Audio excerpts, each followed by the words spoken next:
राज्य की राजनीति में गडकरी को सक्रिय करेगी बीजेपी। चुनाव से पहले नितिन गडकरी को दी अहम जिम्मेदारी। गडकरी विधानसभा चुनाव में प्रचार प्रसार संभालेंगे।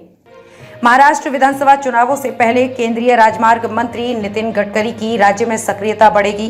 बीजेपी ने गडकरी को महाराष्ट्र की राजनीति में सक्रिय करने का फैसला किया है।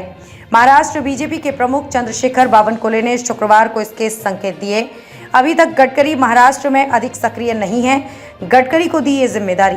केंद्रीय बीजेपी नेतृत्व ने गडकरी को राज्य की राजनीति में सक्रिय करने का मन बनाया है।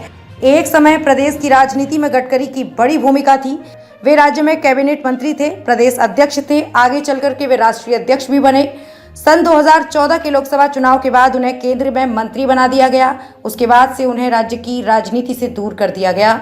हालिया लोकसभा चुनाव में उन्होंने राज्य में चंद लोकसभा सीटों पर चुनाव प्रचार किया, लेकिन तबीयत उनका साथ नहीं दे रही थी। केंद्र में मोदी सरकार में मंत्री बनाए जाने के बाद अब उन्हें स्वस्थ बताया जा रहा है। केंद्रीय बीजेपी नेतृत्व गडकरी को विधानसभा चुनाव में सक्रिय रखना चाहती है, इसलिए उन्हें प्रचार प्रसार की जिम्मेदारी दी है। लोकसभा का ट्रेंड आगामी विधानसभा में दोहराए नहीं, इसकी बीजेपी ने तैयारी शुरू कर दी है। यही कारण है कि विधानसभा चुनाव में नितिन गडकरी को महत्वपूर्ण जिम्मेदारी सौंपी गई है। दूसरी वजह यह है कि बीजेपी के गढ़ माने जाने वाले विदर्भ में पार्टी की जमीन खिसक रही है। लोकसभा चुनाव में विदर्भ की 10 लोकसभा सीटों में से महाविकास आघाड़ी ने 7 सीटें जीती, जबकि बीजेपी को 2 और शिवसेना शिंदे गुट को 1 सीट मिली। ऐसे हालात में बीजेपी ने विदर्भ को लेकर विशेष योजना बनाई है। वैसे तो गडकरी के बारे में ये भी कहा जाता है कि वे राजनीति जोड़ तोड़ के माहिर खिलाड़ी हैं।